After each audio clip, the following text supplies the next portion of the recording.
একটা মেয়েকে জিজ্ঞেস করা হয়েছিল বিয়ের আগে আর পরের মধ্যে পার্থক্য কি।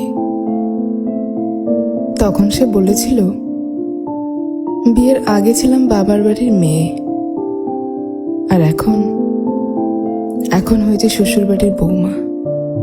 আগে আমার মুখে সবাই খাবার তুলে দিত, আর এখন আমাকে সবার মুখে খাবার তুলে দিতে হয়।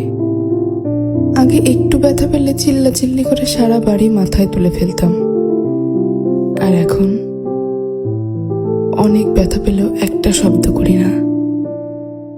আগে হাসার জন্য মা বকতো, আর এখন কাঁদতে গেলেও ভয় হয়।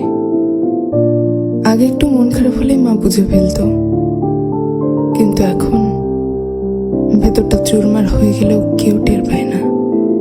আগে ভাবতাম বাইরের জগৎটা অনেক শান্তি, কিন্তু এখন বুঝি মায়ের আঁচলের নিচেই শান্তিতে ছিলাম।